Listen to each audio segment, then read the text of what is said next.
ciidankan aad arkaysaan waa ciidankii koonfur galbeed ee taageersanaa lafta garayn 2500 oo ciidan ah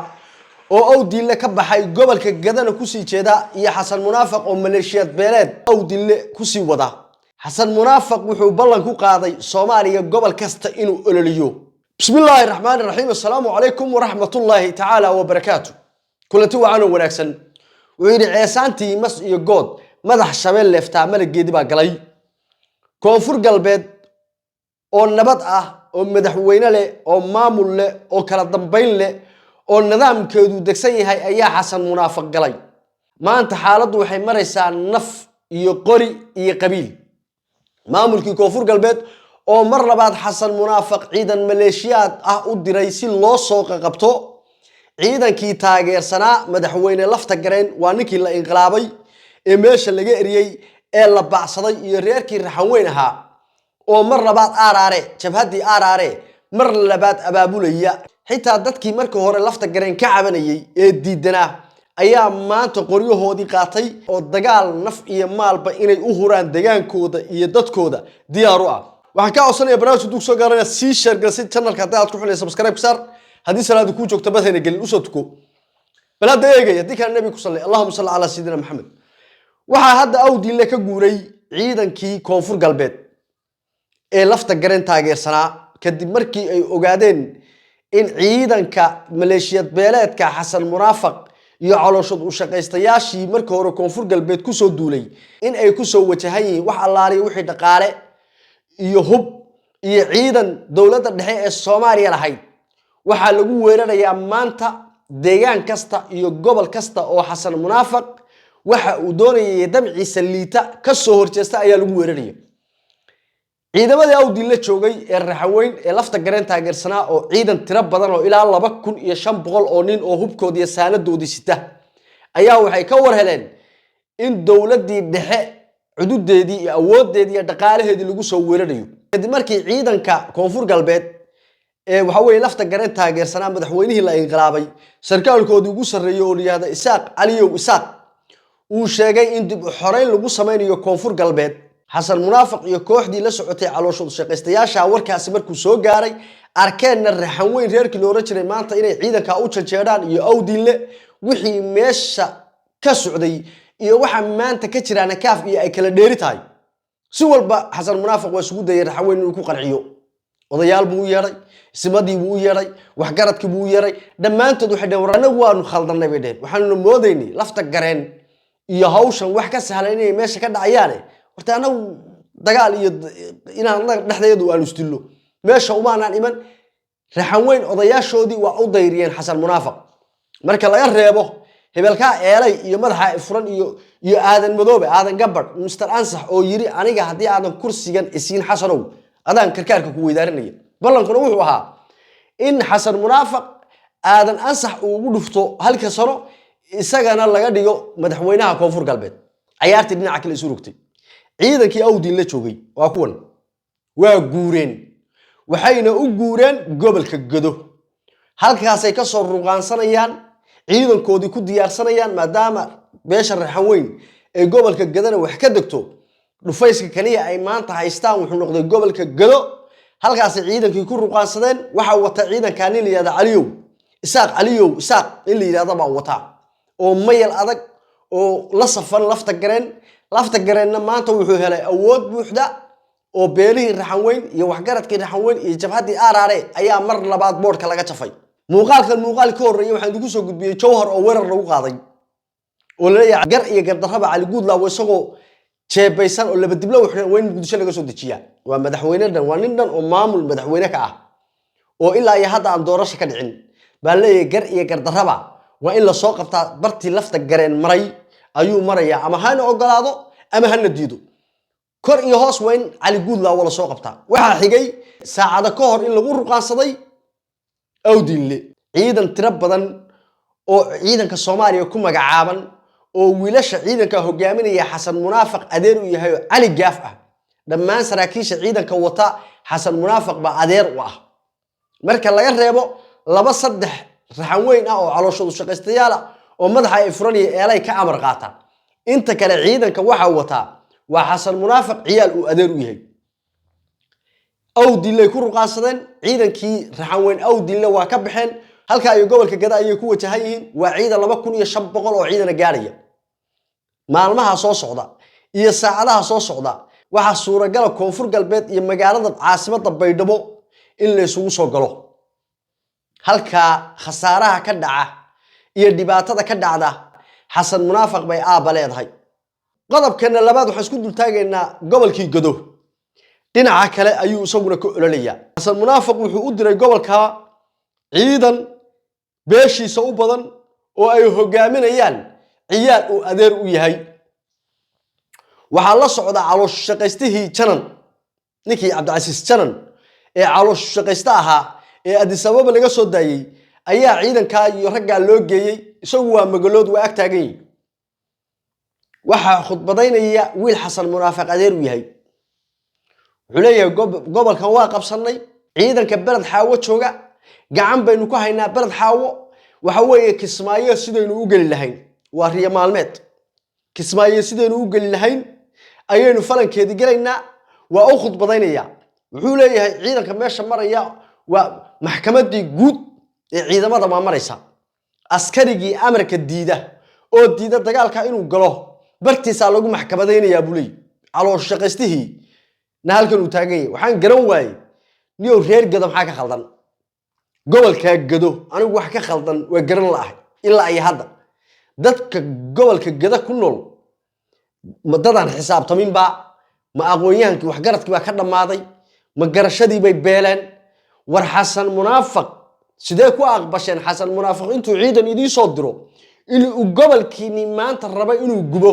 oo Cabdicasiis janan oo magalood ah oo qoflamood oo horgal fool xun ah eegay nink Addis Ababa ku xunaa Addis Ababa lagu xiray xasan munaafiq ba soo daayay wax kale uma soo dayin gobolka Gado sidii loo gubi lahaa dadka reer Gado dad dawladnimada iyo jiritaanka ummadda Soomaaliyeed dad tiir u aabay ahaayeen laakiin hadda waxa soo baxaysa wax garadkii inuu gobolka Gado ka dhamaaday wiilka yar oo khudbadaynaya ee ciidanka u khudbadaynaya ee Axmed Madoobe weerarayna YouTube Axmed Madoobana iyo Kismaayana uma socdaane gobolka Gado sidii loo baabi'in lahaa oo loo tirtiri lahaa oo loo dhibaatayn lahaa waa dadka aad ogeydeen ee xasan munaafiq gabdhihii uurka lahaa iyo waayeelkii xanuunsanaa iyo dadkii garaysay maxastaha 8 bilood oo dhalatay oo dhamaatay gobolka Gado leelkii biyo ka jaray oo diiday diyaaraduhu inay ka degaan iyo in diyaarada ka kacdo oo wixii looga ku sameeyay maanta haddana wuxuu u soo diray ciyaalku adeerka u ahaa iyo horgal janan iyo horgal fartaago daba taagan balila dhigo waa gobolka Gado waa barad xawa waxaana ka dhacayaan yeysan soo yeerin asgari inuu ninka ka sareeyo ka amar diidaahi mamnuuc waay haya ciqaabo mudaysana hadda ma imaano anaga haday xidig tahay haday laba xidig la tahay waa kala mas'uuliyad sareeya laba xidig la ma xukumi kariya laba xidig la ma xukumi kariya ma xukumi laba xidig la ma xukumi kariya ma xukumi xasan munaafiq ba adeer u ah maxkamad baan idin saaraya cid allaale iyo cid diidda amarka xasan munaafiq bulay kii doqonka ahaa ee janan waa ag taagay gobolka Gado janan waagi Axmed Madoobe la joogayna khayr iyo wanaag kuma qabin maanta oo xasan munaafiq oo gobolka Gado wuxuu ku sameeyay ay ognahay war dadkaas muddo sanad ah baan diyaaradna ka kicin diyaaradna ka degin يعني dhibaatada gobolka xasan munaafiq gaarsiiyay wax kale iska daayay ciidankii difaacaya gobolka Gado ee waxa weeye dawladii farmaajo geysay iyo hubkii la geeyay buu xasan munaafiq intuu ka soo raray gobolada dhexe geystay diyaarada ku soo rartay wixii alaali wixii beebayaal iyo hub yaalay iyo waliba ciidankii mareexaan ee joogay ee gobolka difaacayay buu xasan munaafiq soo rartay maanta iyo cid ciirsila taagan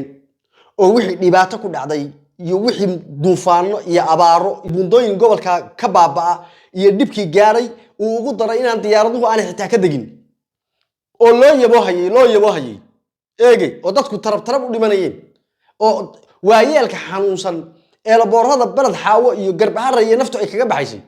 maanta wuxuu u diray wiil adeer u yahay wuxuu yiri wax allaari wixii dhaqaajiyay madaxa gooy Cabdicasiis janan baa la socda boorso lacaga loo soo dhiibay waxa leeyahay gobolka Gado waxaan ka qabanaya doorasho qof iyo coda koonfur galbeedna dagaal baa ku socdo oo 3,000 oo ciidan buu galiyay oo hadda raxan weyn iyo xasan munaafaq ba isor fadhiya oo magaalada baydhabo isbuucan miyaa mise isbuuca ku xiga in lagu kala baxo oo la isku ruqaansado oo raxan weyn iskaga dhigto halka Abu Xasan Munaafaq ka shaqeynaya hogaamiye kooxeed iyo abaabulo dagaal oo iimaan laawo ah oo argagixiso ah eegay oo Xasan Munaafaq in maanta reer Gado ay u sacabtumayaan oo ciidankii shalay laga qaaday wallahi billahi tallahi dhalinyaradii gobolka Gado u dhalatay iyo ciidankii gobolka Gado u dhashay ee difaacay inta laga xaabiyay wax allaaliga wixii ciidan joogay eegay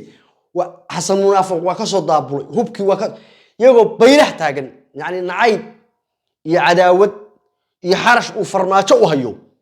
مدحوينها مركو نقضي قبل ويرك جوهري قبل قدوك قاضي وحلا لي وحيد شوي وكسر صار هبكي يالنا وكسر قري إنتان وحوس الرعي أحمد مدوبي مركو كعد كاضي أو مليشيا بلدكي وعيدك كل شيء جاي حدود بيناتك كي يلدافي عرضي وحكونا دعي قبل كجدو دياردنا ما قلي كرتو دياردنا كما كعي كرتو مركا وحجرتك يقضياشي قبل كجدو بس ما أنت كو أقبلين إني حصل منافق والنقدان هنقول والنقدان أو هرجل تنن هربوديو أو ويلير أو أبجال أو حصل منافق أذير ويهوي هذا عد الله لي عد إصدقاء السا ما هنا لقوا حكومة محكمة ده لقيها عيدك القرن كواي siday ku aqbaleen man garan lahay anu siday ku aqbaleen ilaa ay hadda aniga way iga dhaadhici lahayd Xasan Munaafaq inuu maanta u dowladeeyo ninkii shalay lahaa ariya farmaajo way mareexaan way ariya siyaad baro way ya ariya ma aan ka soo baxay ma Muqdisho way lagu kala guura reer Gado anu garan maayo musiibada idin haysata iyo meesha la idinka haleelay anu garan maayo Cabdi Casiis Janankii shalay la socday أحمد مدوبي يفرتاج لا سعودي ما تحلي أحمد مدوبي وحوي هاي شوف اللام بندافرنا ورحمة مدوبي قبل كقدم يمادو كسبايو شوجا كسبايو هايستا حسوا كل قواي الدباتات ذيك اللي لا صدروني يوم حيتها من ريحانه واتكلم دي لا دي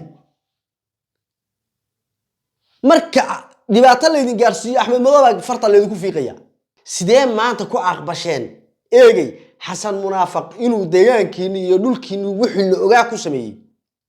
دبعتدي اللي أجا يدين جيستي إن ما أنت هرجل دي حسن منافق عيالك وأديرك وها أنت أمت كيني أولاد ديني ويال كيني محست إني تدل مادان إذا ده حبض ولا أفكر تيجي إن هذا شوك ترى حسن منافق لي هذا مقدشو ونقع على مريحان كما ترى شير قدو والدمير لا ديهين وقرشدي بين كذا معطي وعقل بين اللهينه حسن منافق وهو جامي كوحد